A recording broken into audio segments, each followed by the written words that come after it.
king abdicate? Kinsey Schofield is the host of Kinsey Schofield Unfiltered. Good morning, Kinsey. Well, I feel like we should be asking Rafe this question, not me. Rafe is so knowledgeable. Well, Rafe is very knowledgeable indeed, and I can hear that you're in the throes of a heavy cold there, Kinsey, but it's great to have you with us on the show. But let me ask you, first of all, Kinsey, do you think that there is a case to answer on the part of King Charles and the late Queen Elizabeth, given the activities of Andrew? Well, since the King's team came out against the headline that he financially contributed to the settlement that was given to Virginia Giuffre, I have felt the need to defend him. I feel like this is an inherited problem from the King's Palace's perspective. This is a nightmare scenario. The king has worked methodically to get rid of the bad apples and keep the peace, removing Andrew from public life. They tried convincing the public the scandal was contained, but you know, when multiple police forces start reviewing evidence, the story stops being a past embarrassment and becomes a present constitutional threat. It keeps the monarchy tied to Jeffrey Epstein in the public mind. And that is a profound humiliation for the king personally and a serious credibility crisis for the institution itself. Indeed, Rafe Hadel-Mancu, many people just think that the butlers, the courtiers, the management of the firm, that the king, the late Queen Elizabeth II, they must have known about Andrew to some degree. No, I think what happened was the king quite clearly. I mean, you can't blame her late Majesty for this. This is a woman who was well into her 90s when all of this arose, and the idea that she was on the detail of all of this, I think, is clearly. Well, she wrote a cheque for £12 million to clear Andrew's name. This is a woman who was basically not in control of the details on all of this. So it was her advisors, and the king. I fully appreciate did not appreciate the full scale of any of this. We were told this was a one-off with Virginia Giuffre. This was a woman who had huge questions surrounding her. This was just at the time that the Platinum Jubilee was happening, and they didn't want this to overshadow the Jubilee. They thought, look, without any admission of guilt, we can make a settlement payment here, let this go away. Obviously, this will be the end of the story. Nobody imagined in the royal household, I think, of what was yet to come, or how they had been betrayed and lied to by Andrew. Now, Hillary Clinton, Kinsey, has told the BBC that there's a case to answer here. Take a listen. Do you regret the links that there have been? You know, we have no links. We have a very clear record that we've been willing to talk about, which my husband has said. He took some rides on the airplane for his charitable work.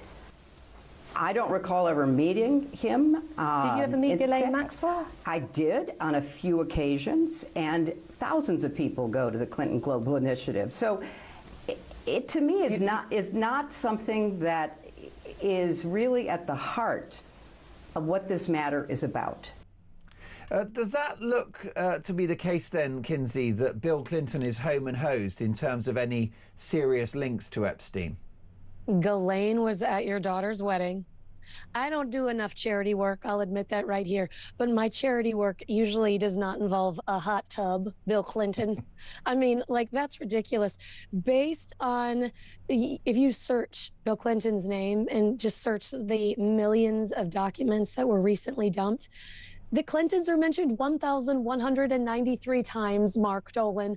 I have a very hard time believing that there wasn't a deeper relationship there. Wow, damning words from Kinsey Schofield. Kinsey, how do you see this playing out for King Charles? Will there come a point where he can stop the bleeding? Oh, Mark, there's a great Time magazine cover the year that Charles and Diana divorced, and it says, "Will this boy save the monarchy?" And it's a picture of teenage Prince William. And that, to me, is the future. All we can do is look forward to the future, a clean slate, free of scandal, full of hope. This is a stain on the institution, unfortunately, and it's not the way the king wanted his reign to be remembered. This is not the legacy he wants.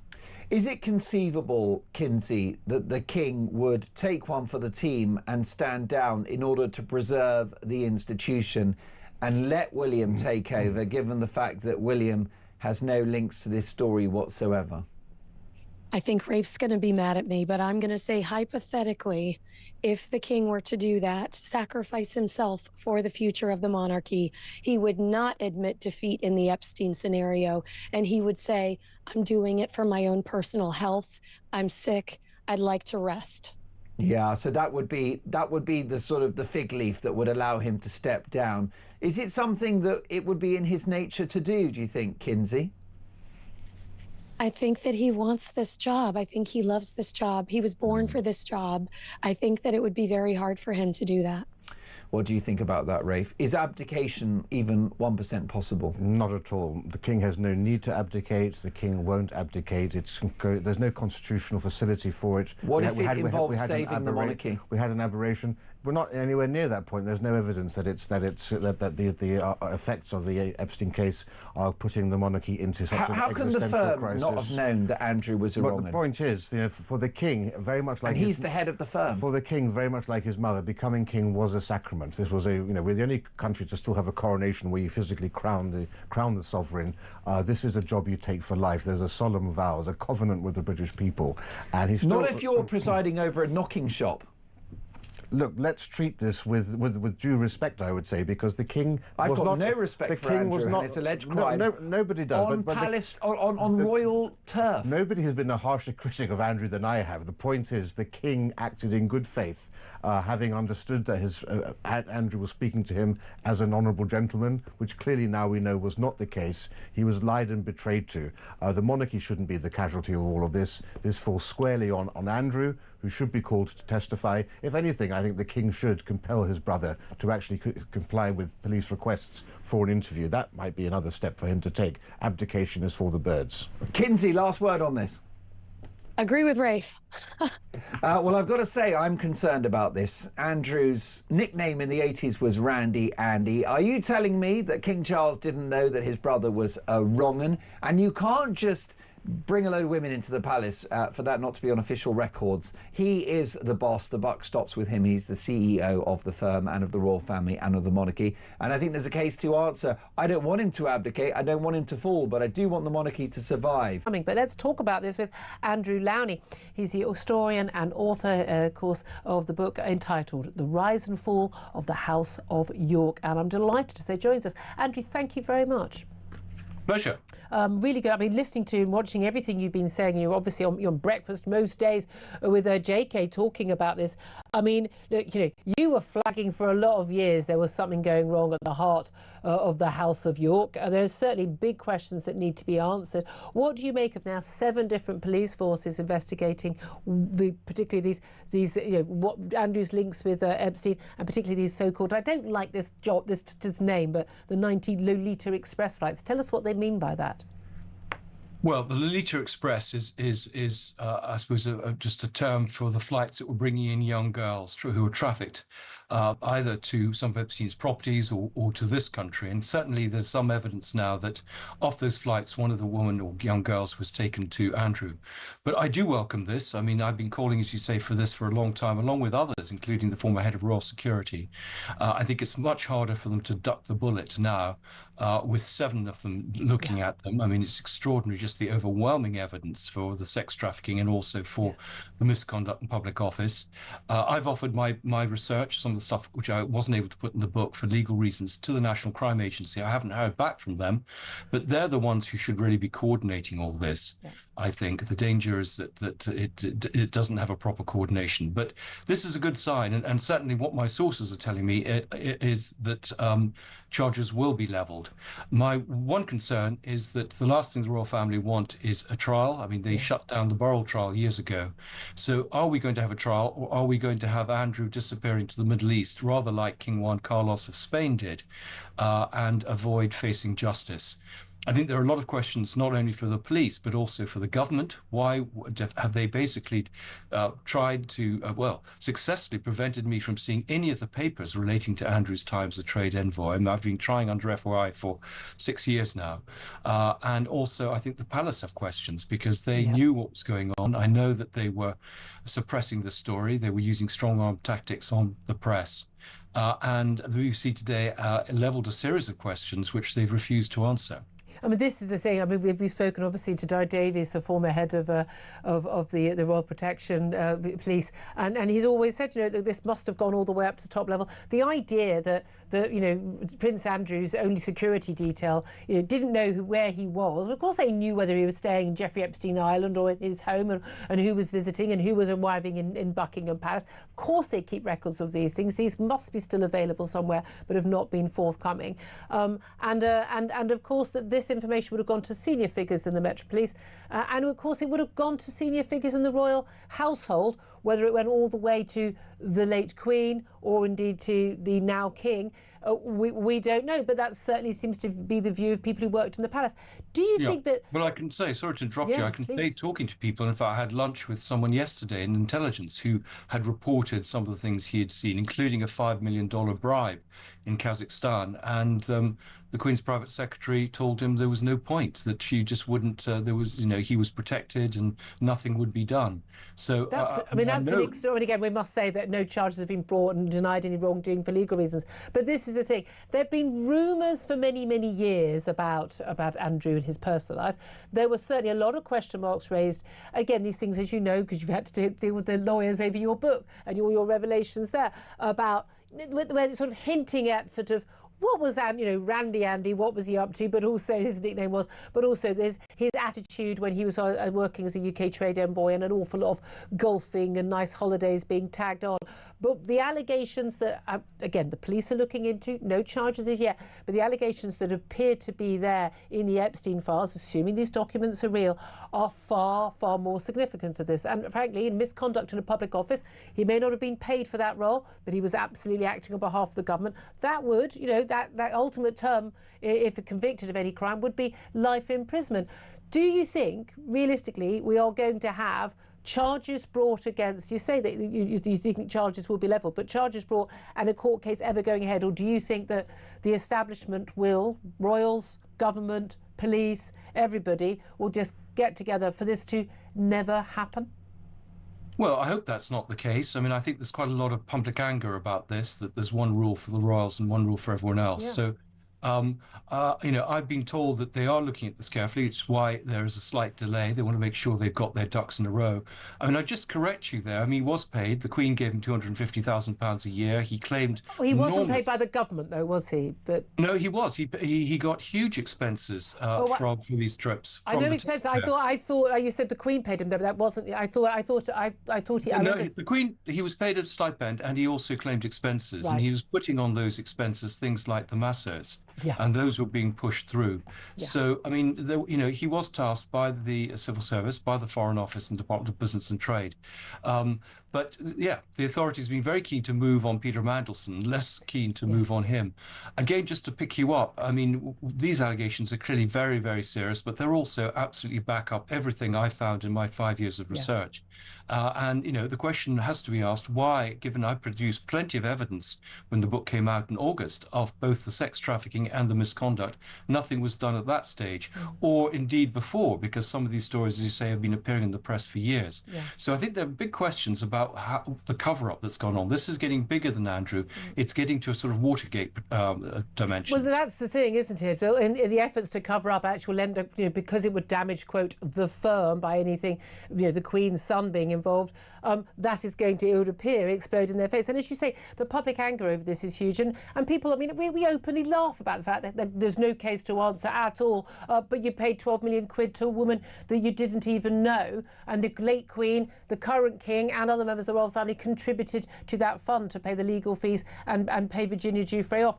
That photograph we now know, which we always knew, was legitimate. But this is the thing. The fact that the Metropolitan Police at no point thought it was necessary for them to interview Andrew over the allegations that Virginia Giuffre had made, I think is quite extraordinary in itself and tells its own story. It does. I mean, I put an FOI request and they wouldn't even tell me if they had investigated Andrew or not. I mean, I think Channel 4 put in requests, Virginia Giuffre put in requests. It was very clear that, you know, a whole series of people were material witnesses to what was going on, members of his staff, I mean, his own family.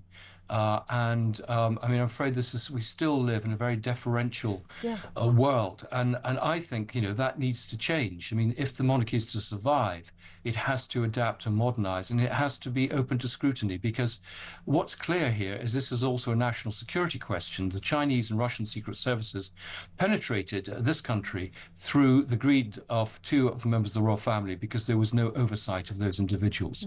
I mean, there are many people saying this is bigger than the Profumo affair, because it stretches wider than that. And of course, the public anger about this is huge. And at the end of the day, we're not just talking about confidential documents being leaked and stuff that a lot of us, frankly, we're not in the money markets, won't understand the significance of. But we do understand the significance of young girls being abused, being trafficked, being raped. And again, I think a lot of people are completely unaware of just the full nature of the abuse that these girls were put under, and the number of them who, even to this day, live in fear of Jeffrey Epstein and those who knew him, because of the it's power not that just he had. insider information, it's treason, and it's financial corruption at the heart of the royal family, by a son of a monarch, a brother of a monarch, abetted, I have to say, by a former monarch and possibly by a present one. Yeah, I mean, there's always been a lot of love and a lot of respect and deference to the late Queen Elizabeth, and a lot of understanding that this was her favourite son, and mothers often don't want to believe the worst of their sons. There's no doubt at all that King Charles now and Prince William have long wanted Andrew to be cast aside and stop damaging the firm, damaging the royal family as an institution.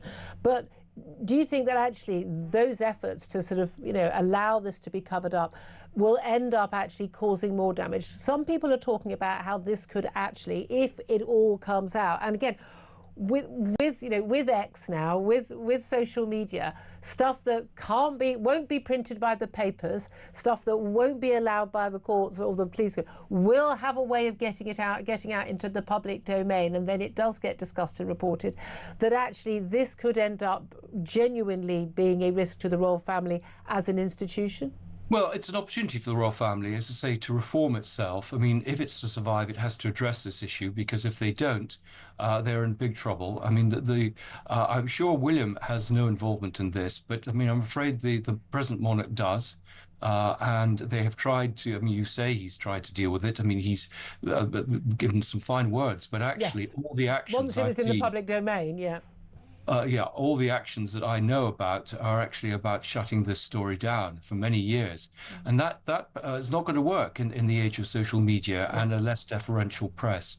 So, I mean, if they are, it's far more serious than Profumo. I've wrote about the abdication. This is the most serious crisis in royal history in the last, I don't know, 2 centuries. And it could lead to the end of the monarchy, and it needn't if they were to actually bite the bullet and face up to it. I mean, there would be a lot of problems for an initial period, but I think the slate would be clean and they could start afresh. And I think possibly it may mean that the king has to step down. He's too complicit in what happened, and whether they use the excuse of his illness or whatever. I mean, the fact is, I write books based on the evidence, and I'm not there to defend the Queen or attack her. But the fact is, she enabled this to happen, and they can't let this carry on. It'd be nice if royal correspondents had been doing their job the way that political respondents probe and question politicians over the years, instead of turning up and thinking they were at a cocktail party at Buckingham Palace for many years. Andrew Mountbatten, absolutely superb to talk to you. Thank you so much. Historian and author of entitled The Rise and Fall of the House of York. Claire Pistol, I mean, look, he's not pulling his punches because, he knows where the bodies are buried. I mean, that's the reality. And an awful lot of people have known a lot of this stuff for years. Yes. And everyone's been covering up. We were told after Jimmy Savile, we were told after all these other kids, we won't be covered up. This is what the establishment does, and the royal family is part of the establishment. Do you think this could basically bring down, the House of Charles? I hope it doesn't, because I'm a big fan of the royal family, but I do think that Andrew's right. Well, if you're a big fan of the royal family, you don't want someone at the head on the throne who's covered up. And that's my point. I think this is the absolute opportunity to reform the monarchy going forward, and if that means that King Charles has to stand down, abdicate, do whatever, then absolutely that's what has to happen, and hand it over to the next generation. Okay. Well, just when you think the grim downfall of Andrew Mountbatten-Windsor couldn't get any worse, it does. It does. It really does. Because now the focus isn't only on the former prince and his ties to Jeffrey Epstein, it's completely shifted to the people who were literally paid by the taxpayer to be at his shoulder. His former close protection officers. The Metropolitan Police have announced that they're making initial inquiries into claims that the Royal Protection Officers may have turned a blind eye during trips connected to Epstein, including alleged visits to Epstein's private island. And it's just the latest twist in a saga that has moved from salacious headline into serious institutional questions about the royal family and those operating in those gilded circles. Now, let's break it down. The new development is that police are examining claims about the conduct of former royal protection officers assigned to Andrew. To be clear, this doesn't mean anyone has been charged, and it does not prove any wrongdoing, but the Met's language, initial inquiries, is cautious for a reason, and we'll come back to that. This matters because the question now is, what did official protection officers witness, and what did they know about it? And what did they do about it? According to reporting in the UK media, the claims include that the officers accompanied Andrew on trips linked to Epstein and may have seen things that they should have reported. This ties into other stories that have been percolating since the drop of the Epstein files earlier this month. Sources have spoken out, and they claimed that Andrew used a specific code phrase to have young women admitted into Buckingham Palace and other residences that he lived in.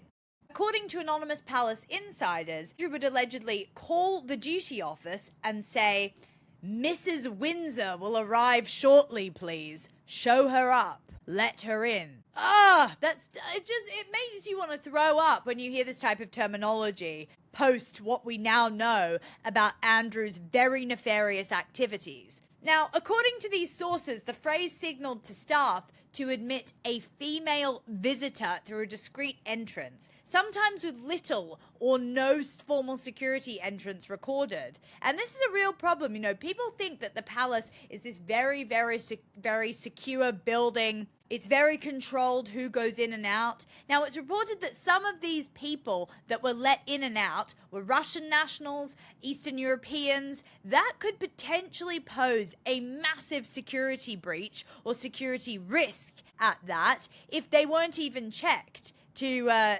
ensure that they had anonymity and that Andrew could do whatever he liked with them. Some emails from the Epstein files suggest that several women from Epstein's network entered the palace with Andrew's permission, including reportedly references to a Romanian model, as I said, and a Russian woman attending private dinners while the late Queen Elizabeth was in Balmoral. Now, we all know that Prince Andrew was Mummy's favourite, so I guess he was waiting until Mummy was out of the house in order to conduct his activities, allegedly. We must clarify that these claims have not been reported in the press and have not been tested in court, but calls are growing for authorities to properly investigate Epstein's ties to the UK. Former Prime Minister Gordon Brown has pointed to emails referring to 90 flights in the UK on Epstein's Boeing jet, including arrivals at Stansted's private terminal. Some flights allegedly occurred after Epstein's 2008 conviction for sex trafficking involving a minor, and passenger logs were reportedly incomplete, with some individuals listed simply as female. Is that what they were to them? Just female? I guess so. So why does this now involve royal protection officers? That's the question.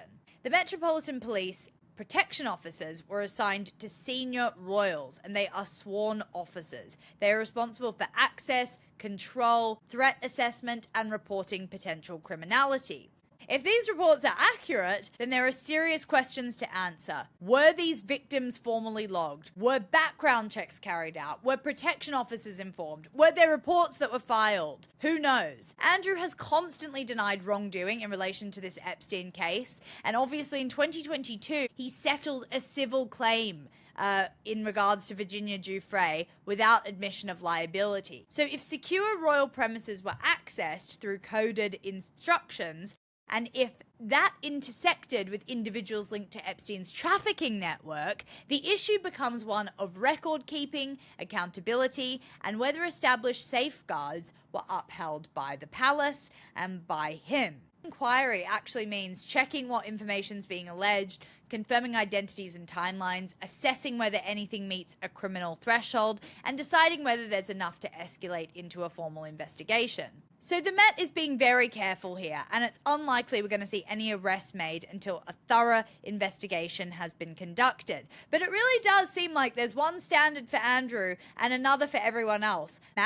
Peter Mandelson, our former UK ambassador to the US, has had his house searched. Both of his houses were searched. Andrew hasn't had any of the sort. In fact, at the moment, he's just being moved out of Royal Lodge into a sort of holding pen before he then goes up and lives on the Sandringham estate. Now, more broadly speaking, there is a bigger question here about institutional cover-up and just who they are protecting. Epstein wasn't some sort of dodgy bloke with money. He was actually a figure with access to powerful people, and his criminality was documented for years. So when allegations like this surface, that official systems such as security, policing, diplomacy may have been too relaxed around him, then you end up with one huge unavoidable question. Where was the cover-up? And who knew? We've heard from numerous royal police and political commentators in recent weeks calling for inquiries, all wanting to answer that question. Andrew, until 2013, was fourth in line to the monarchy. For years, he worked as a trade envoy for the UK government, a very cushy job that scored him many points across the world with many influential people. If all allegations around him, meaning Jeffrey Epstein and Ghislaine Maxwell, are proven to be true, are we meant to believe that not a single person in his staff or wider household knew what was going on and didn't inform anyone? This new strand around the protection officers is part of a much bigger reckoning for the royal family. And is this just the latest strand drawing the inner royal circle into question? Major headache for the palace officials as it's revealed that bodyguards and other members of the firm, which is the management of the royal family, may have turned a blind eye to the actions of Andrew Mountbatten-Windsor and his friendship with the disgraced paedophile Jeffrey Epstein. So how much did the firm know? And given the fact that the king is the CEO of the firm, should he step down if this organisation knew more than they're saying about Andrew Mountbatten-Windsor? Who better to ask than the former head of Royal Protection, the man who was responsible for King Charles's safety for many years, Di Davies. Good morning, Di. Good morning to you. Nice to be with you again, Mark. Well, it's lovely to have you back on the programme. We've got bodyguards, we've got butlers, we've got courtiers, we've got undergardeners. There's a whole network of people that serve the royal family professionally. It's not beyond the wit of man to imagine that they might have known some of what Andrew Mountbatten-Windsor was allegedly up to. Well, I totally agree, and I've been calling this out for the police to properly investigate for nearly 6 years now, ever since that infamous meeting or interview that he did. Yeah. No, it's time we got real about this. I am fed up with the platitudes that have come out. And it's only recently that they decided they'd actually mention the victims. Let's be real. Nobody pays out 12 million or allegedly 12 million to somebody you don't know, aided and abetted by your family, if you don't, before that, have had a real inquiry into the truth. And that's the truth of this. What on earth was going on at the palace by the officials and indeed the royals? They must have known the truth behind this before spending £12 million. It is inconceivable to me that anybody would do that without having real evidence of his guilt and the fact, even then, we didn't know a fraction of what is now alleged, and so on and so forth. So let's get real, let's get some truth for once, and let's get the police sorting this out once and for all. They have stopped doing that for many years as far as this is concerned. And frankly, I'm angry about it because nobody should be above the law at every level. And somebody knew and have aided and abetted this. It's a conspiracy of silence. in my opinion. I agree with you, Di, and I'm obviously, as you will be too, most concerned about the potential victims, potentially young women trafficked for things that we can't even talk about on a family show. And I'm also concerned about the damage to the monarchy, because I'm a great monarchist and I want to preserve the royal family. Did you hear anything about Andrew's behaviour as your time serving as head of royal protection? No, is the truth. And of course, it's a long time ago since I was there. And he was in the Navy then. And yes, he had a reputation for being a womanizer, but that's not a criminal offence. Correct. What is a criminal offence? If you aid and abet, counsel or procure trafficking. And that's the allegation against him. And that's been around now since 2015, when Virginia first made the allegation. And 4 times the Met Police have said, no, there's nothing to see here, even though 2 of the alleged participants were British. And as you know, if you traffic anywhere in the world as a British citizen for sex, that's a criminal offence. And yet, 4 times they have said, there's nothing to see here. Well, you don't get any evidence unless you investigate. And you investigate former police officers or current police officers who are protection officers. You interview the 4 or 5 people he took everywhere, including one to carry his ironing board, and say, what did you see? It's just beggars belief, frankly, that we're all being taken for mugs. Do you anticipate a call from the authorities in relation to your time as head of royal protection in regard to Andrew, or have they called? Well, I had a brief phone call. I was on my way to have lunch with my family, and I said, well, I'll phone you back, or you can phone me back, and I haven't had a phone call. But the truth is, I've been calling this out, along with Andrew Lowney, who you've had on your show a number of times. I've been working, in brackets, with Andrew for a number of years on a number of projects. And again, if you, as you probably have, read his book, the evidence is there, and he has offered that evidence to the police. I say again, if you don't interview potential suspects or suspects, and that's what I say Andrew is and has been for 6 years, is a suspect. And if you don't interview him, if you don't interview those who are surrounded him, then you'll never know. And what does it say about this effort at getting to the truth on the part of the authorities that those detectives didn't call you back and that they haven't drilled you for information, Di? Well, that's for others to decide. All I can say is that for 4 years, I was the OCU commander responsible. But the truth is, I was not aware of any allegations. If I had been, and if I was aware of any officer who aided and abetted him in these dreadful, dreadful allegations, then they would have been either suspended and investigated. What I can't understand is everywhere the prince went and royal went, royalty protection do due diligence. How was it after his conviction, Epstein, nobody brought this to the authorities, nobody said you shouldn't go here, and that continued for a number of years. And every time a royal goes anywhere, you do a due diligence. You liaise with the local police, you liaise with the authorities in that country. What I don't understand is no one in the diplomatic service, in our embassies, anywhere in our security services mentioned the litany of dreadful people that he was mixing with, including Epstein. But this man, Andrew, was mixing with spies, he was mixing with dictators. Didn't anybody tell anybody about it? It's just beggars belief, isn't it? Is it possible that bodyguards or other staff within the royal household could face prosecution for turning a blind eye or even aiding and abetting this kind of trafficking?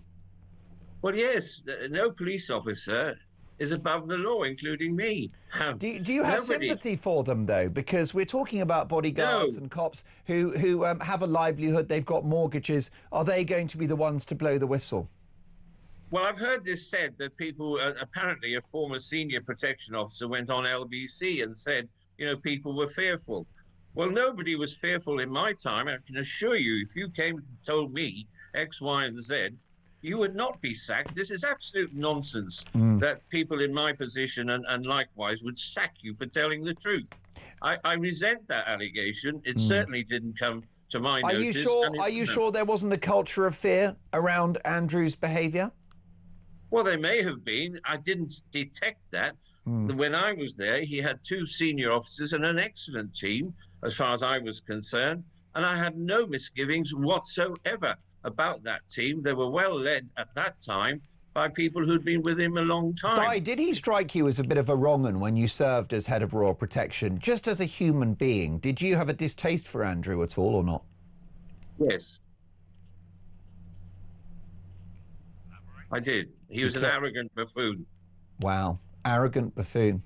And look at the damage he's done. Di, what about the boss, King Charles? I know you wish Charles no ill will whatsoever, but does the buck stop with him? If there are figures within the firm, which is, of course, the nickname for the management of the royal family, if there are figures within the firm that knew what Andrew was up to, that turned a blind eye or even helped, does the buck stop with the king, and is he unseated as our monarch? Well, I think it's a question people are asking now. If it can be shown that he, when he was the Prince of Wales, or even now, was made aware of these allegations and chose either to do nothing at that time. I appreciate now he has stripped him of everything. But, you know, at the end of the day, the royal family are kept well briefed by their senior officials as to what's going on in the media, what's going on in the world. It, to me, inconceivable that the late Queen and other senior royals were not made aware of the allegations, that they didn't probe it in any shape or form. And if that can be shown to be true, then clearly issues will follow. Just breaking news in the last couple of moments, extraordinary news. Not just that the police have arrived at the Sandringham estate where Prince Andrew, as was now Andrew Mountbatten-Windsor, is currently living since being thrown out of the Windsor estate. The police have arrested Andrew Mountbatten-Windsor. It's an extraordinary revelation and development on this story involving the Epstein files and all the allegations that have been swirling around about Andrew over the many years, from Virginia Giuffre, now sadly deceased, and since then, and certainly what's been contained in the Epstein files as released in the last few weeks. But the police have arrived at Sandringham estate this morning, where Andrew has made his new home. It's his 66th birthday today. What a birthday present that is. He has been arrested by the police. Of course, the brother of the current king, the second son of our late Queen Elizabeth. This is an extraordinary development. Those of us who've been talking an awful lot about establishment cover-ups and lack of, should we say, interest by the police in what are very serious allegations. Extraordinary breaking news in the last half hour or so. Thames Valley police officers arrived at the Sandringham estate in Norfolk, where Andrew Mountbatten-Windsor, formerly Prince Andrew, has now made his home.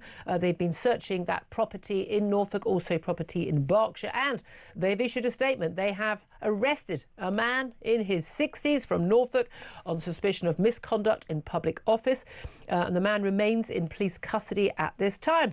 They say we will not be naming the arrested man as per national guidance. They point out this case is now active, so we should take care not to basically be in breach of contempt of court and in any way damage any possible proceedings if they do go ahead. But it is very clear that it is Andrew Mountbatten-Windsor who, on his 66th birthday today, has been arrested and taken into custody by Thames Valley Police on those allegations, particularly those involved in the Epstein files, which were about the allegations of misconduct in public office coming from, which were all about if these files are true, and remember that Andrew has, on behalf of, spokespeople on his behalf, has denied any wrongdoing, that information that was given to Andrew purely as a UK trade envoy, confidential information that could be very useful outside the government, that information was given to him in these Epstein files, and it does appear sometimes within minutes or hours sent over to Jeffrey Epstein, at that point a convicted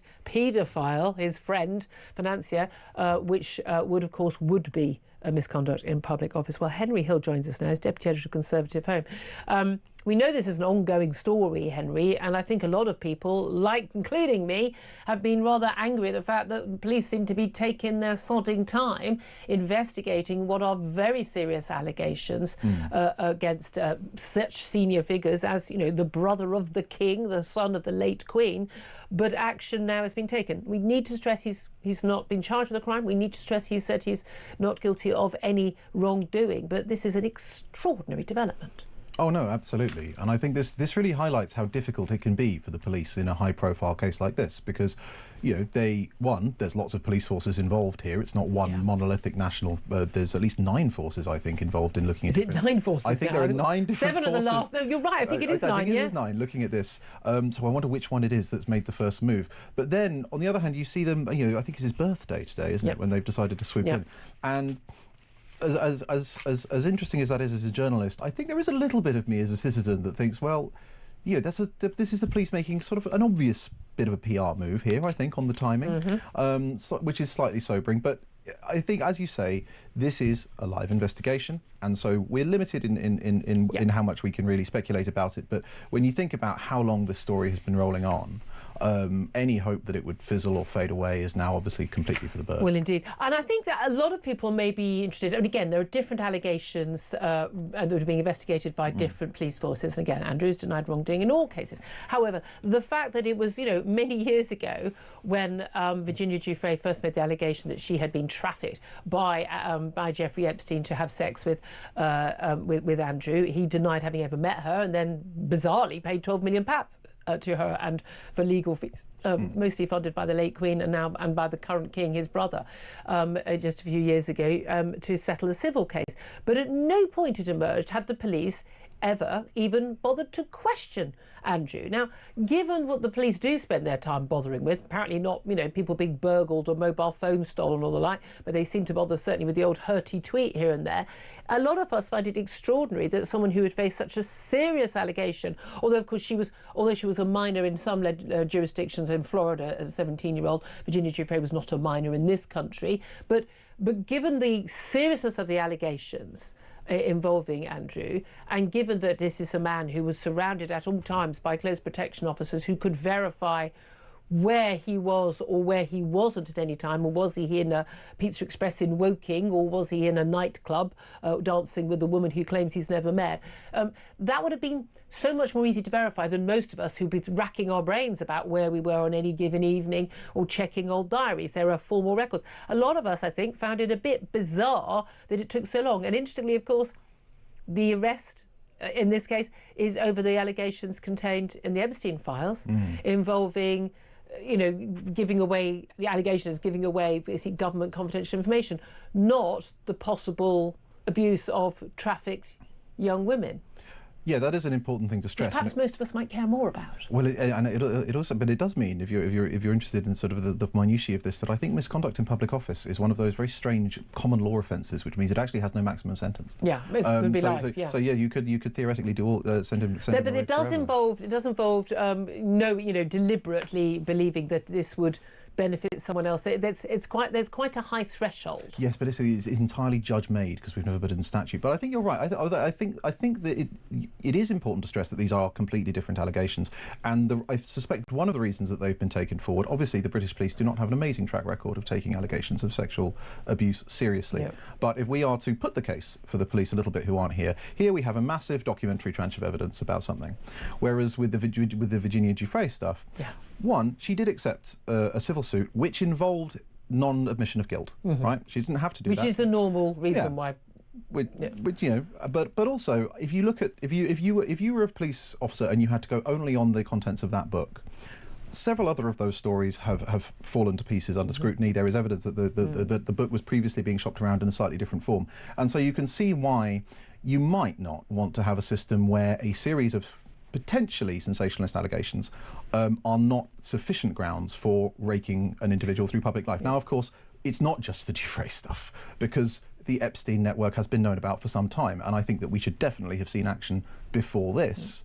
Nonetheless, better late than never. Thames Valley Police have arrested Andrew Mountbatten-Windsor, formerly Prince Andrew, over misconduct in public office charges.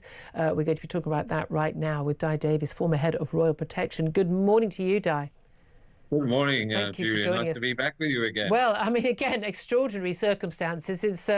It's the former prince's 66th birthday. He's lost his HRH, he's lost his prince, he's lost his dukedom, lost all his titles, lost his big fancy house in Royal Lodge in Windsor, banished to the Sandringham estate, and now the indignity of police arriving at the estate on his birthday to search both his property in Norfolk and we believe the old property in Berkshire as well. And he has been arrested. He is in police custody at this time. Well, the police will say only a man in his 60s, but it's very clear from the footage of those on the scene that this is where they've been. What was your first reaction when you heard that he had actually been arrested?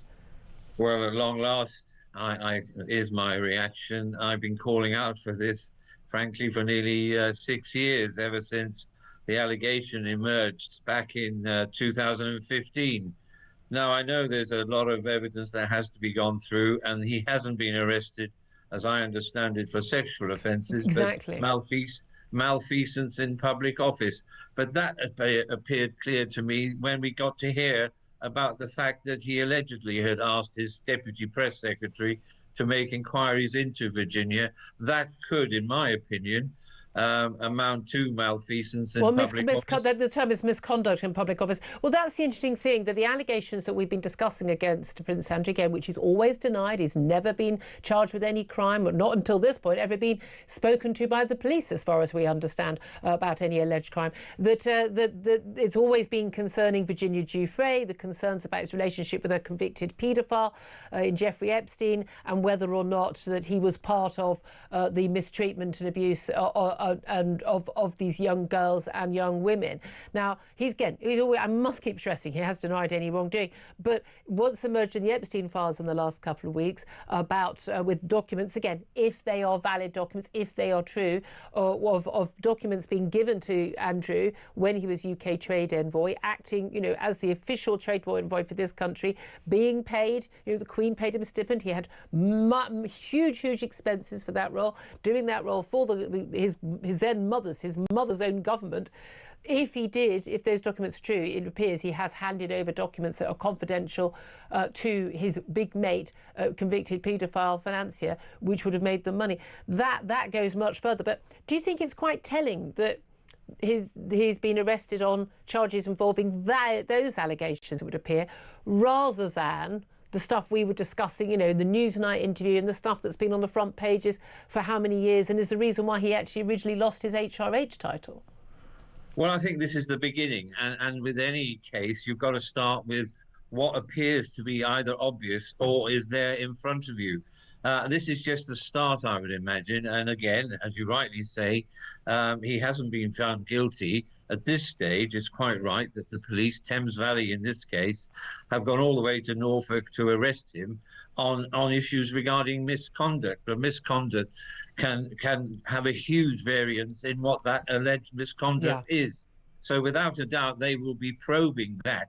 And as I understand it now, there obviously are 9 different police forces throughout the country that will have to be coordinated into a structure. So I'd almost put what they call a gold, silver and bronze. So in other words, you have somebody who says, right, this is what we're looking at, this is how we're going to do it, and then you delegated that to a senior detective to actually coordinate the 9 different forces and the various allegations going forward. It is a complex scenario, but I think we're at the very early stages of this investigation. But it's a high time. But the consequence, not only for Andrew, but for his family and also his brother, the King, and the whole royal family, is quite enormous. I've said before, I can't think in my lifetime, and that's quite a long time, of anything quite as serious. It's more serious than when Edward VIII was giving information to the Germans, in one sense, because it's today and it's dealing with today's issues, including his misconduct, as far as I can see, in respect of who he was giving that information to, who he was dealing with, and who in turn they were dealing with, either for the Chinese, for the Russians, to the Israelis. I mean, it's just a Pandora's box, as I keep saying. Indeed, and there's no circumstance, again, if these documents are genuine, if these emails are genuine, there's just no circumstance in which that would ever be something you would have even a matter of doubt on, working in that role, whether or not you could forward that information. And again, really, we'll have to wait and see how this develops. You talked about the consequences of the family, and it's something you've discussed with me a number of times since the Epstein files were published, and something also we discussed with Andrew Mountbatten-Windsor, and I know you work closely with him on his book, and he's been very forthcoming that he believes this could even be the end of the monarchy. This could lead to King Charles having to stand down. There'll be a lot of people who are very, very wary of tainting the late Queen Elizabeth's name, but there's a lot of concern that she helped this huge payoff to Virginia Giuffre in the civil case. There's 12 million quid. Presumably that was money for her, and also legal fees and the like. King Charles also, then Prince of Wales, also contributed, I think, $1.5 million to that. Other family members as well, extraordinarily. A loan apparently, but that's never been paid back by Andrew. There are big question marks, as we've discussed a number of times, but for listeners who happen to have missed our conversations, the idea that Andrew was, travelling, seeing Jeffrey Epstein, working, as a UK trade envoy, doing what he's doing, spending time on, the Jeffrey Epstein's island, in his home in New York, inviting him to Buckingham Palace, and the idea that the Royal Protection Officers, the idea that senior Buckingham Palace staff, and even, frankly, even the most senior royals were not aware of certainly the allegations and concerns is for the stars, isn't it? There's no question at all that they would have known. Well, I think so, and I think I've said it on your program and others. Stop taking us for fools, frankly. Yeah. It's just inconceivable that if you agree to pay out 12 million to a female you've never allegedly met, and in those early days, these serious allegations were not quite there. Yes, there were allegations that he was, after he'd been convicted, that's Epstein, paedophile. Well, that's one thing. Now we have these incredibly serious aspects, and questions have to be asked in the palace. Who knew? Who briefed? Because every day when I was in post, I had a cutting of every media that came in that affected the royal family, and they would have the same. Yeah. So quite clearly, from early on when these allegations were made, senior palace officials would have known. And I allege, and I take no pleasure, but as an investigator, I allege senior officials must have briefed senior royals as to the consequence. And they've hoped that by doing what they did in paying her off, that would kill it dead. Unfortunately, all it's done is raise the mantle further. Yeah. Now, I would imagine that Thames Valley Police and the Metropolitan Police must, through the Foreign and Commonwealth Office, have been in touch with the authorities in the United States. They must have more positive evidence.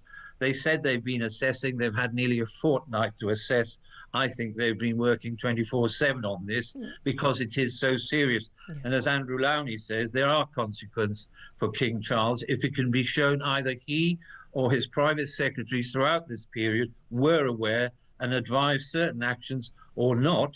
Then there would be consequences, and it's a sad indictment. But as we say, we are in uncharted waters, and if there is any evidence that he knew or he took part in any kind of deception or any other aspect, then clearly it would be an abdication matter as far as I'm concerned. And again, I've never thought in all my years again I'd be saying that. I mean, there's no doubt at all that Charles and the Prince of Wales, Prince William, have long wanted Andrew to disappear from the family. That's been made really, really clear from not just palace briefings, but also from, should we say, Charles's quick actions once he was on the throne and able to take that action. But your view is that he may not have acted soon enough, and what he did, you believe, to help, well, at the very least, not expose this, if not to cover it up, we don't know yet, will, at the end of the day, be an abdication matter? Well, I said yesterday on a program, it's a conspiracy of silence. And if you can show that that silence was motivated by an attempt to deceive, then clearly there are consequences or concern. I can't say it more stronger than that. I don't have evidence of that. But as an investigator, if I was investigating, I wouldn't stop at the lower levels. I'd go all the way up. Indeed. And just finally, Di Davies, I mean, you say, a conspiracy of silence. Do you trust now that the police, obviously egged on, the public demand, the king saying, we will cooperate with anything, any investigations and the like, and then I suppose pressure from the media and other politicians as well. Do you trust that there won't be another establishment cover-up? We will get to the bottom of this, and we will know exactly who knew what when and who did what when? When you have the Prime Minister going on BBC saying nobody is above the law, I suspect he's had private briefings. I'd be surprised if he hadn't, because the consequences to the country are enormous worldwide. And my phone hasn't stopped this morning from people all over the world asking to speak to me on my view. My view is pretty much like yours. Where's common sense? Let common sense apply, and let the law apply to anyone who has either tried or has concealed information. It's called conspiracy to pervert the course of justice. That's my other saying this morning, conspiracy of silence. And then if it can be proved, if there was a conspiracy by others to hide his alleged dreadful deeds, then take the consequence. Andrew Mountbatten-Windsor has been arrested at Sandringham. He has been arrested on charges of misconduct in public office. He has, of course, denied all wrongdoing. He has not actually been charged with any crimes. We always remember that in our conversations. But you want to have your say, and 0344 499 1000 is the way to do it. Let's speak to Dean, who is in Bridgehead. Hello, Dean. Hello, how are you? Very well indeed. What do you want to say about this arrest? I want to say, right, there isn't just him that's been done this sort of crimes. No, alleged to. I must be very clear, alleged to. We've got to be really clear. We have innocent until proven guilty in this country. Yes, exactly. And the problem is this, right? You've got all these other perverts and people who've done bad things. Why ain't they getting arrested? Like, you've got 9 police forces involved. Why wasn't a 9 police force involved with the rob and rape gangs? Why wasn't Hugh Edwards done for public office offences when he did what he did? And what about all the other ones? Do you know what I mean? You're just saying they pick and choose. I suppose because there's been public pressure in this case, and these Epstein files, again, have been very public. So it's something that's very much the public domain. It's on the front pages. It's being discussed on TV and radio shows. But that's the thing. You're right, the grooming gangs. And again, local police forces didn't investigate for years. They are now, but rather too slow, I think we can all agree. Yeah, but it's two-tier policing again, right? They do it for public pressure, but the public pressure was there for the rob and rape gangs and all these immigration crimes that's going on, raping out young girls and stuff like that. Yeah. You don't hear anything about it, but it's always about him. What about all the other people who was there? What about all the presidents from the USA that was there? What about but we're not in charge. Yeah, but that's a matter for the Americans. There are lots of names, and again, just because your name's in the Epstein files doesn't mean you've actually committed any actual wrongdoing. I mean, come on, we do need to stress that, and we do need to have a system where we go through the proper principles of justice. But look, I feel your pain.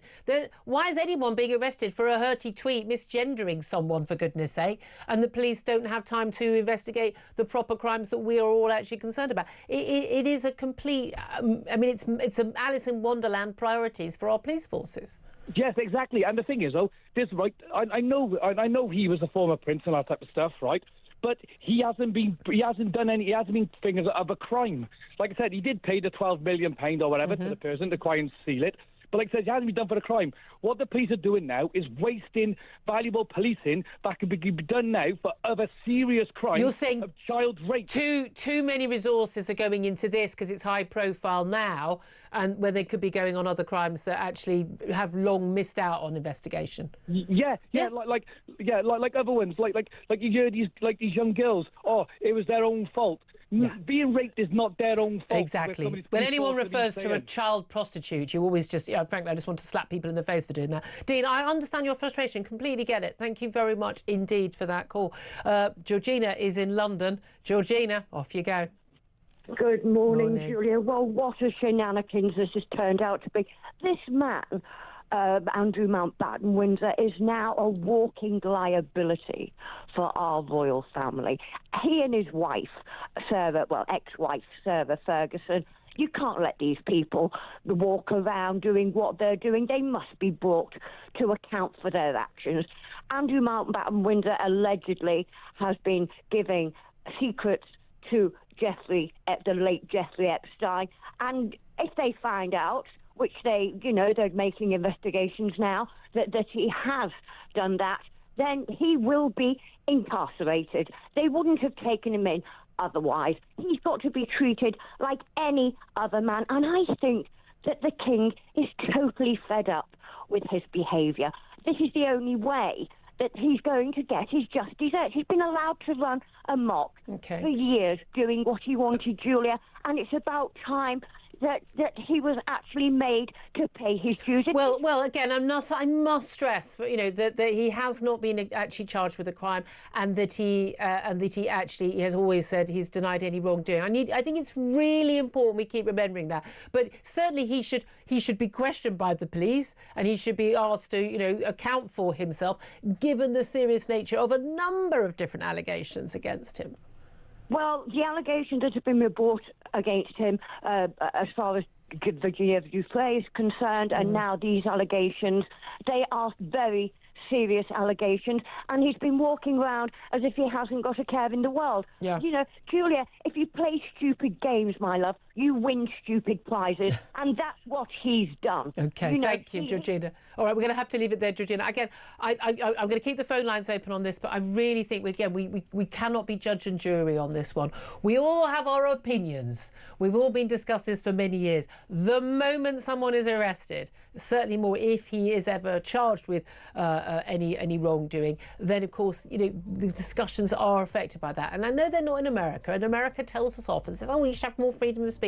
They're there for a reason. They're to make sure that if people are charged with a crime, and it could be you or me one day, that we do face a fair trial. Henry Hale, it's really important, that, isn't it? No, it is absolutely, because the due process is most important for the least sympathetic victim. More of that, of course.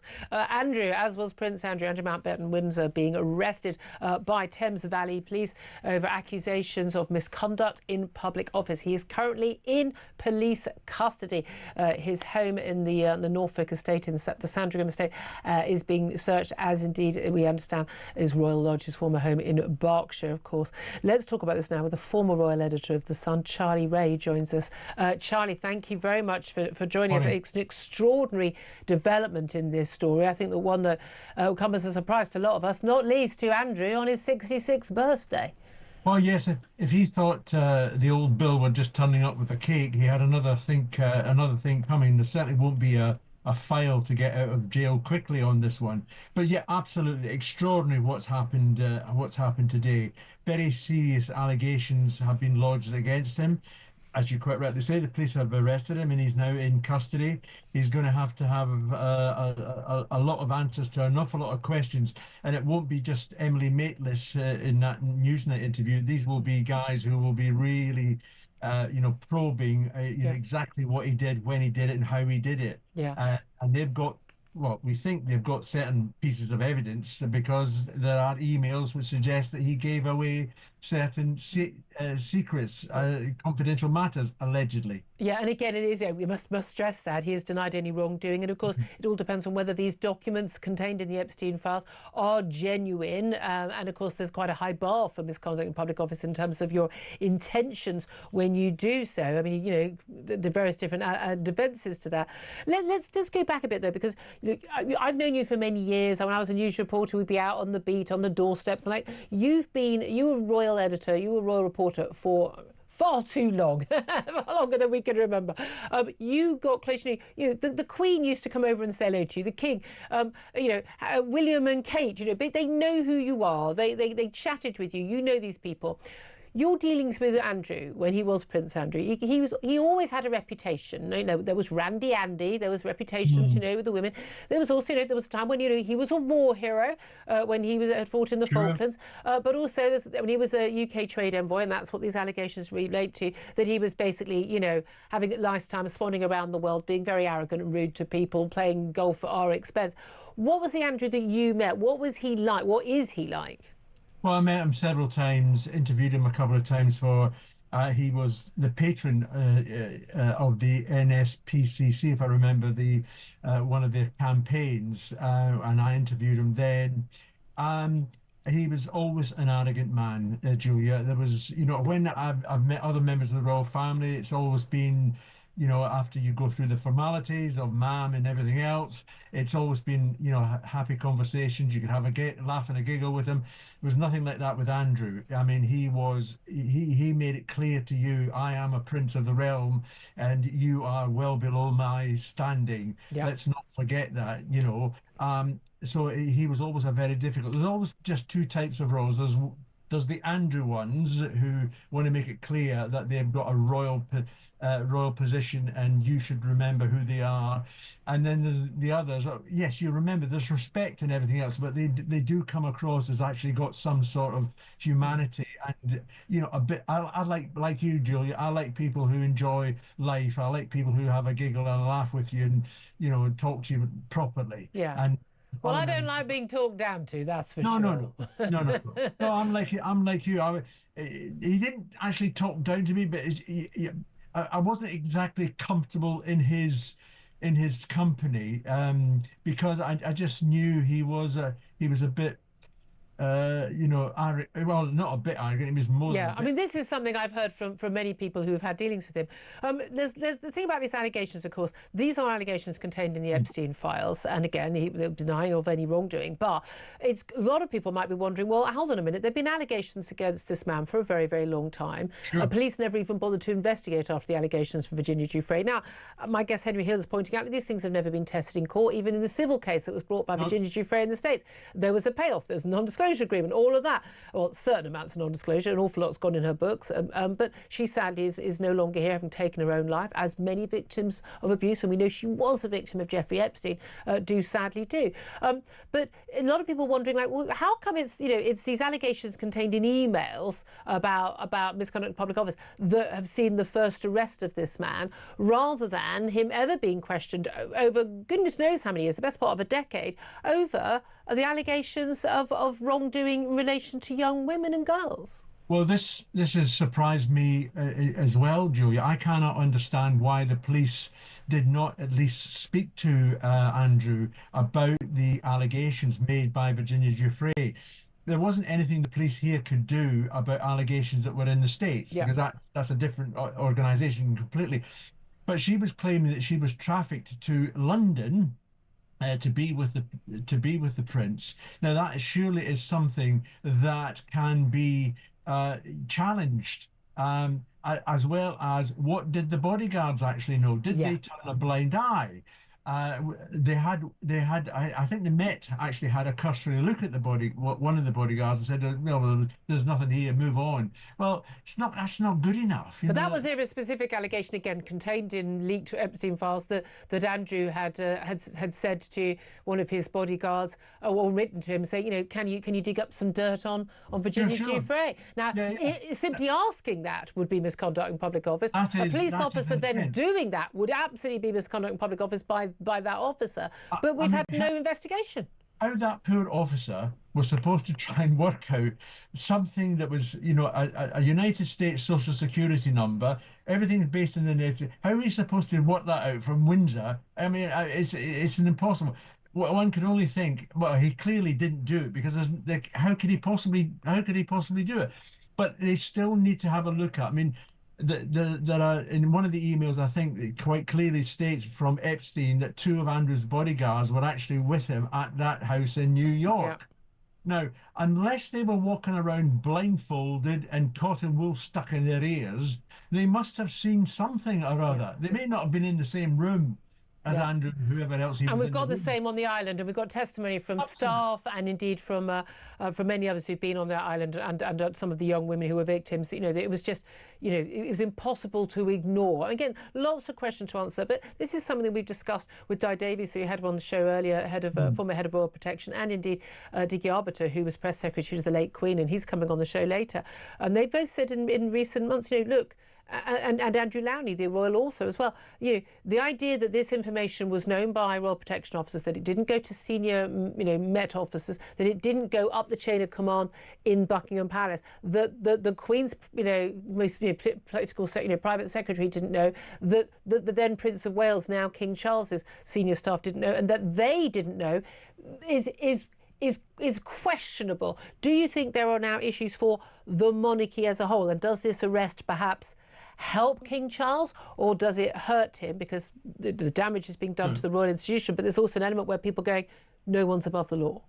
No, I think it helps the king and the other members of the royal family. I mean, they're going to be tainted with this arrest and everything else, but it does help because, Julia, what has been happening just recently, and we saw even Prince William in Saudi Arabia, there are questions being shouted out at members of the royal family when they turn up on royal visits about what did you know about Andrew. Now, this should satisfy, I hope, would satisfy people. There is only so much, I think Henry was actually the one who said, there's only so much the king could have done, and he's done everything he could do. He's not responsible for prosecutions of anybody, or for his brother. I mean, we've all got family members. You know, we're not responsible for what they do. That said, when you contribute to a fund of $1.5 million, by all accounts, according to the Sun, to pay a woman who's alleged wrongdoing by your brother, and when you are basically funding his lifestyle as he was, and he still is in Norfolk, but was in Windsor, you know, to a certain extent, people would say, well, you do have a responsibility.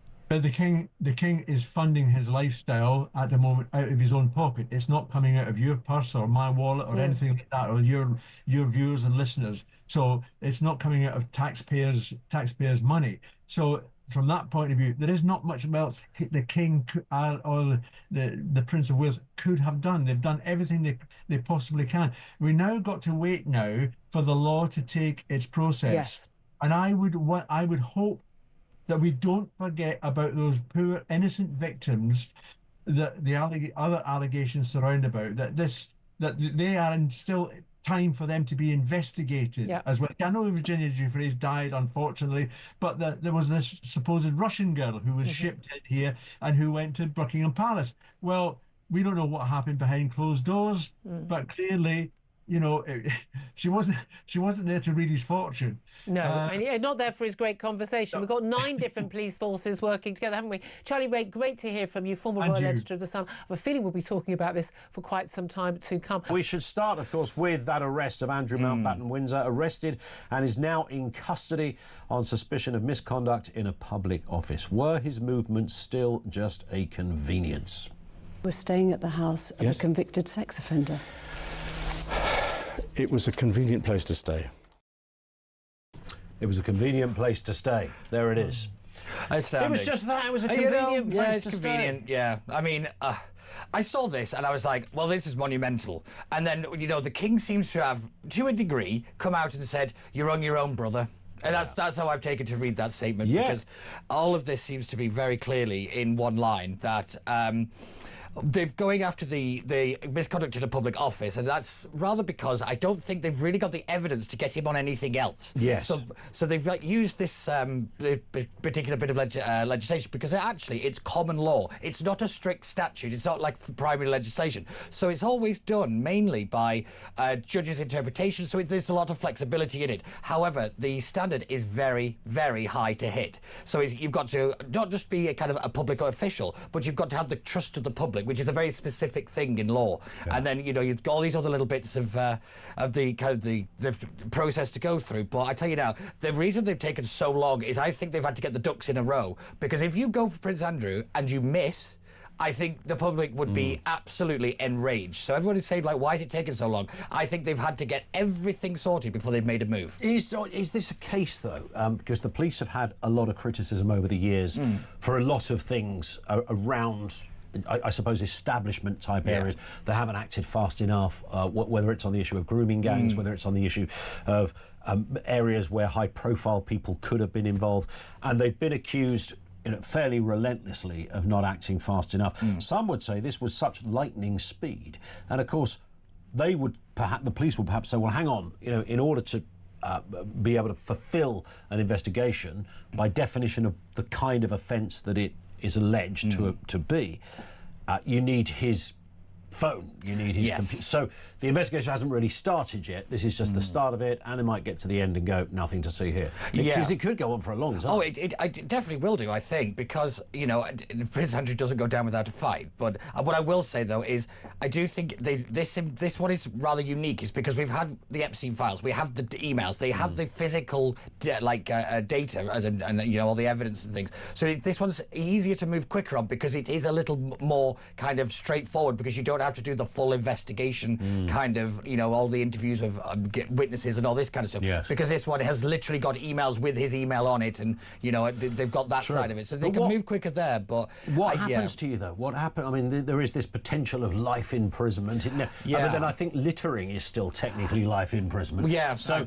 I don't know whether anybody ever goes to prison for life for this kind of thing, or what's likely to happen. Does it depend on the level of seriousness of what you might have told somebody? From what I understand, it does seem to be that way because, like I said, it's not a kind of tick box statute kind of bit of law, so it's all very up to the judge's interpretation, which is not going to be a good thing when it comes to trying to convince the public that justice has been done, because you know it's going to be, we don't exactly love judges at the moment, but I have to admit, I do think I think he will get some prison time. I genuinely do. Wow. I really do, because I think the severity of what we've seen in the Epstein files, particularly just on in relation to his role as the trade special advisor, or whatever the title was, I think it shows a gross misconduct, and it shows a kind of the deliberate pursuit for personal gain, and I think that's the bit that they're going to nail him on.